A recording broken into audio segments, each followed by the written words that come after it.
Why contribute to an RESP and what to be aware of.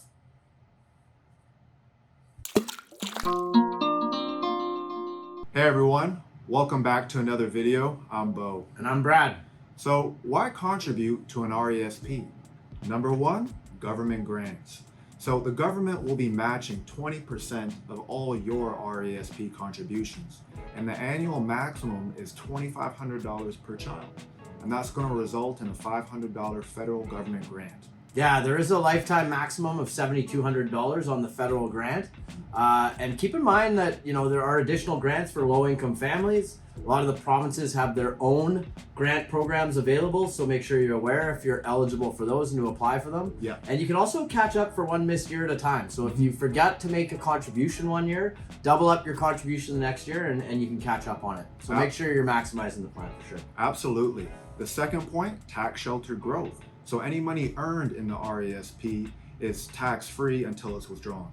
Yeah, so unlike assets that are held on a non-registered basis that are taxable, an RESP is a tax shelter. So the contributions, the grants, and any growth in there is free from tax while it's in the plan, which can be up to 35 years after the plan is established.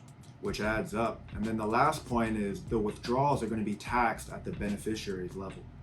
Yeah, that's correct. So the contributions that you make to the plan, Bo, are actually, you've made those with your after-tax dollars. So those are returned on a tax-free basis. But the grant amounts and the growth, those are going to be taxable when withdrawn in the hands of the beneficiary.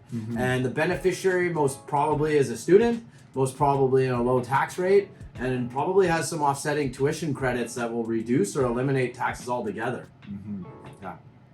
Now that we understand the benefits of establishing and contributing to an RESP account, I think that begs the question, are all plans created the same? No. They're not. They're not. And so we wanted you to understand the differences between some plans and other plans available in the marketplace to ensure that you're selecting the plan that best is suited to meet your needs. Absolutely. The first thing to consider is, do you have a family plan or an individual plan? Yeah, you want to consider establishing a family plan when possible, because even if there's only one child or one beneficiary for the plan, with a family plan, you can add beneficiaries in the future. If you have more children or more beneficiaries, you can add them to the plan, and those beneficiaries can access the funds in the family plan if for whatever reason the original beneficiary does not need to access those funds. Absolutely. The second thing to consider is, what are my investment options? Yeah, you want a plan with flexibility of investment options, right? So whether it's a stock, a bond, a fund, an ETF, you want to be able to choose or select the investment that's best suited to meet your goal. And so, we want to discourage you or stay away from plans where we're buying units of a pool that is managed for the education savings purposes. Absolutely. Another thing to consider is, how easy is it for me to withdraw this money? That's right. You want some flexibility with regards to withdrawals, right? So if you're in a qualifying program, which most full-time and part-time programs qualify for, once you've submitted that proof of enrollment, it's been accepted, you should be able to withdraw the funds for any purposes, to meet any needs that you feel you have.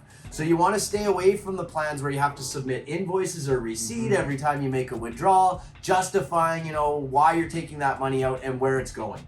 And then the biggest question is, what's going to happen if your child doesn't go to a post-secondary education program? It's a great question, right? What if your kid's a TikTok star? What if they get a full ride scholarship? They don't need to access those funds. Again, that's why you want that family plan. But if nobody's going to access those funds, the contributions to the plan, which you made with your own after-tax dollars, are returned to you on a tax-free basis. The grants go back to the government, but the growth on all the assets can roll into your RSP on a tax-free basis or a tax-deferred basis if you have the room, or you could take those funds back to yourself with some tax implications. But you want to stay away from the plans where you're forfeiting some of those assets if the beneficiary never accesses those assets and the plan has to be collapsed. Absolutely. The bottom line is, you want to make sure you understand the specifics of the plan before you just commit to any RESP provider.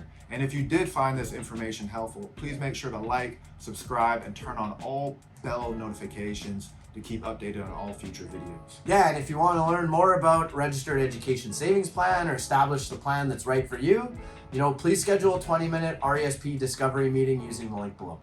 Thank you very much for your time, and have a great day. See you next time.